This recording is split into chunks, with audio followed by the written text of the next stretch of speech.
Pasti pada banyak yang belum tahu ya perdagangan internasional itu apa. Perdagangan internasional itu dibagi menjadi dua, yaitu ekspor dan impor.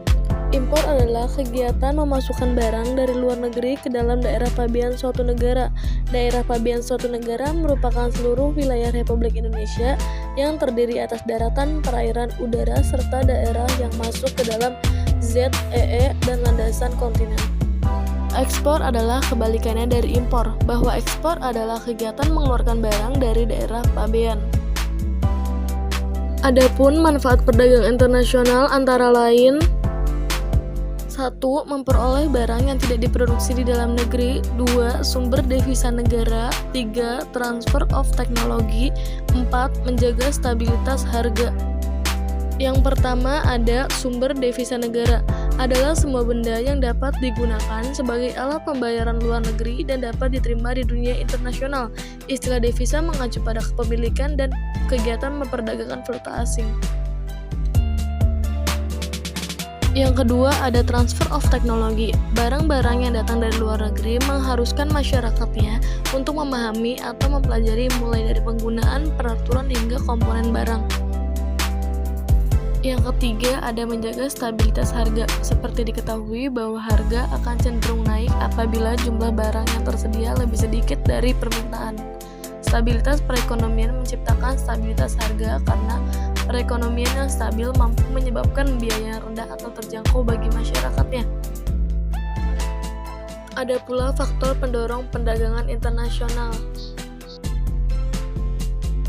Yang pertama ada perbedaan sumber daya. Negara Indonesia yang kaya akan sumber daya alam berpotensi besar untuk memproduksi hasil pertanian, sementara Jepang memiliki sumber daya manusia yang berkualitas tinggi sehingga berpotensi untuk memproduksi barang elektronik. Yang kedua ada perbedaan selera. Adanya perbedaan selera antara produk satu dengan produk lainnya dalam seluruhnya tidak dapat dipenuhi seluruhnya oleh negara tertentu. Yang ketiga ada perbedaan biaya produksi. Untuk menghasilkan suatu jenis barang untuk negara satu dengan negara lainnya memerlukan biaya produksi yang berbeda-beda. Yang keempat ada perbedaan tingkat teknologi. Setiap negara memiliki teknologi yang berbeda-beda, sehingga barang yang dihasilkan juga berbeda-beda. Jika ada faktor pendorong, maka juga ada faktor penghambatnya. Berikut faktor penghambatnya. 1. Tidak amannya suatu negara. Perdagangan akan cenderung menghindari melakukan kerjasama jual beli dengan negara yang situasinya kurang aman dan tidak adanya jaminan keamanan. Yang kedua, ada kebijakan ekonomi internasional. Jika pemerintah suatu negara melakukan pembatasan impor, mengenakan pajak impor yang tinggi, dan peraturan yang rumit, maka hal tersebut dapat menghambat perdagangan. Yang ketiga, ketidakstabilan kurs mata uang. Tidak stabilnya kurs mata uang dapat menyulitkan eksportir dan importir dalam menentukan valuta asing. Nah, selanjutnya ada kebijakan perdagangan internasional. Kebijakan perdagangan internasional itu sendiri terbagi menjadi 7, yang diantaranya sebagai berikut. 1. Tarif, pajak yang dikenakan atas impor. Yang kedua ada subsidi, pembayaran yang diberikan oleh pemerintah untuk para produsen dalam negeri. Yang ketiga ada kuota impor, adalah pembatasan dari jumlah maksimum kuantitas impor suatu barang dalam suatu periode tertentu. Yang keempat ada pembatasan ekspor sukarela, pembatasan jumlah barang yang diekspor oleh negara pengekspor. Yang kelima ada persyaratan konter lokal, adalah persyaratan bahwa beberapa komponen dari produk yang diimpor harus dapat diproduksi di dalam negeri. Yang keenam ada kebijakan administrasi, merupakan aturan birokrasi yang dibuat untuk mempersulit masuknya barang impor ke dalam negeri. Yang ketujuh ada kebijakan anti-dumping, adalah kebijakan yang dibuat untuk menghukum perusahaan negara asing yang terlibat dalam praktik dumping. Selanjutnya ada tujuan kebijakan perdagangan internasional.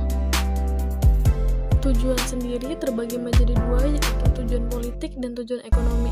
Tujuan politik: 1. Melindungi lapangan pekerjaan dan industri dalam negeri. 2. Meningkatkan keamanan nasional.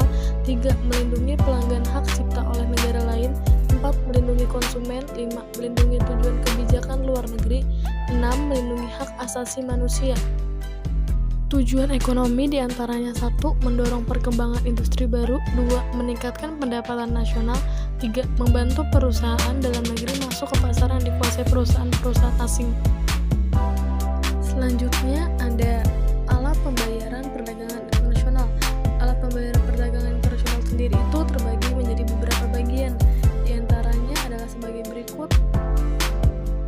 pertama ada cash. Cash adalah pembayaran yang dilakukan pada saat transaksi atau penerimaan barang dengan menggunakan uang tunai atau cek. Yang kedua ada commercial bill of exchange, merupakan surat perintah dari penjual kepada pembeli untuk membayar sejumlah uang dalam jangka waktu tertentu.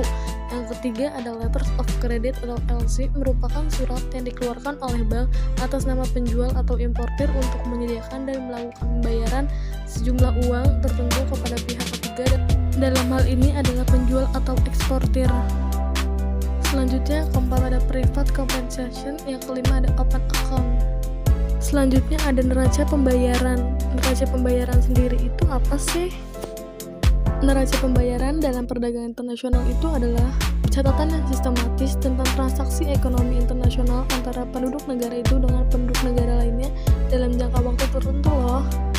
Nah, selanjutnya ada tujuan neraca pembayaran untuk menginformasikan kepada pemerintah tentang posisi keuangan negara dalam hubungan dengan negara lain. Selain itu, adanya neraca perdagangan juga berguna dalam pengambilan kebijakan fiskal, moneter, perdagangan, dan pembayaran internasional. Komponen neraca pembayaran terbagi menjadi tiga: satu neraca perdagangan, dua neraca modal, tiga neraca transfer. Nah, untuk selanjutnya kalian bisa baca sendiri ya penjelasan dari komponen neraca pembayaran.